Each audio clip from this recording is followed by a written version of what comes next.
of the bidding process, correct? Yes.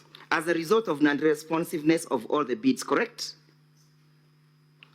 As a result of non-responsiveness. Yes, after Global Fund differed with the KEMSA Technical Evaluation Committee. Did the Deputy President have anything to do with that? I would not say. Would you associate that to the Deputy President? I am not competent to talk about that. I am asking, do you associate that process with the Deputy President? I cannot comment on that. You will comment. Do you associate because I don't know. Here we are not in a hospital. We are in a court seeking to save the life of a man you want to be impeached. Do you associate that with the Deputy President?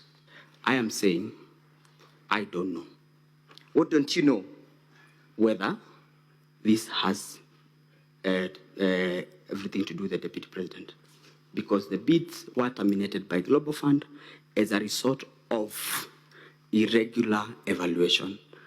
Irregular evaluation of how many companies? Of 17. 17 companies. Yes. Thank you. Look at paragraphs 107 at page 22 once, 222 once again. Yes? 107? It says it was further a testimony that the authority had struggled to maintain autonomy owing to undue interference from the Cabinet Secretary for Health. Whose authority, whose testimony is this? I don't know.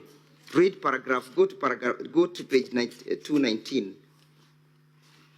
Page 219. Can you see where you have C, submissions by Ms. Terry Ramathani? Yes. Therefore, these are statement correct? And I would not say whether they are correct or not. Read, Mr. Witness. They are Terry Ramathani. So we understand who is now speaking at paragraph 17, correct? Yes. Read it then. It was further the testimony that the authority had struggled to maintain autonomy owing to undue interference from the Cabinet Secretary for Health. The authority had failed to maintain autonomy due to the interferences by? Yes, that is Terry's statement. Read it. By the Cabinet Secretary for Health. Have you seen any interference that indicates that the Deputy President of the Republic of Kenya interfered with the process? I have not. From the report? And I cannot own or disown. I'm asking. It's not my statement. Have you seen that statement speaking to the person of the Deputy President? It is not. Thank you. Not mine.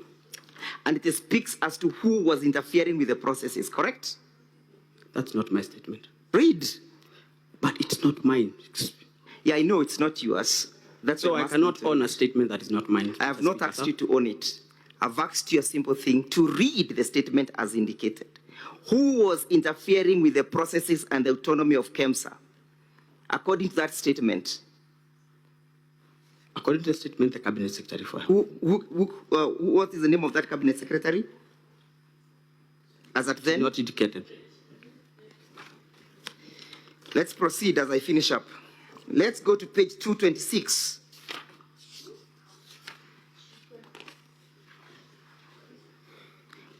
At paragraph 136, what is the Assembly Parliament saying?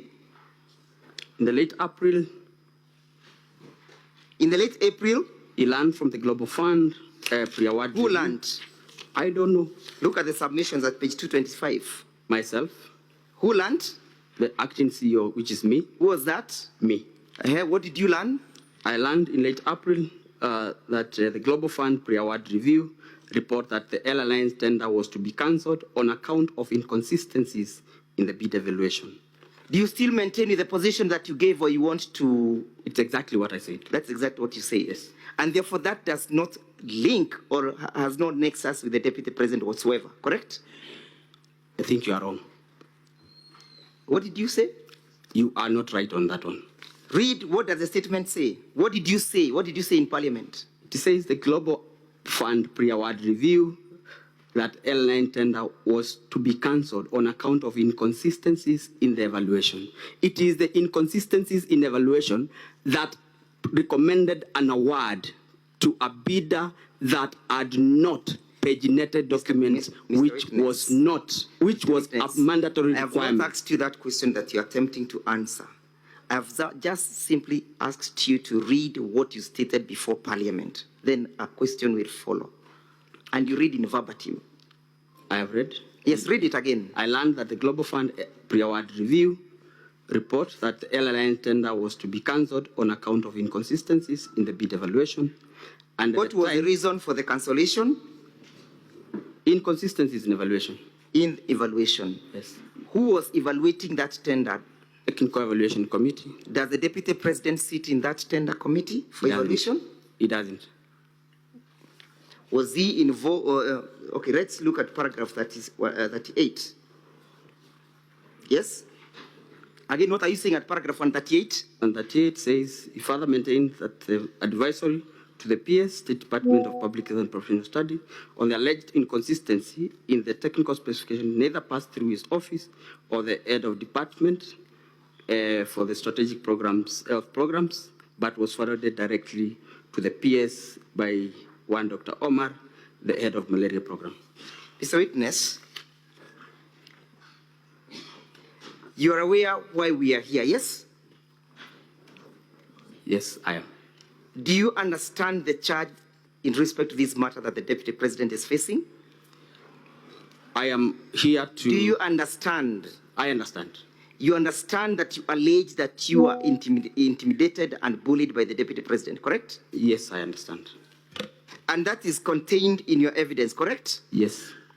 Why were you being bullied, if at all it ever happened? I want to believe... Not to believe. We are not dealing with beliefs here. Okay. We are dealing with the facts. I was bullied to submit bid document for Shobika. When was the tender cancelled? In late April. In late April. As at that time, had you joined KEMSA? I had not. You had not joined. When were you purportedly called by the Deputy President? In August. In August. At that time, was the tender alive or it had been cancelled? Yeah. At that time, was the tender alive or it had been cancelled?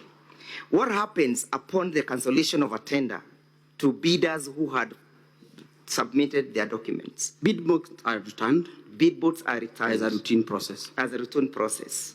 Therefore, it is normal of somebody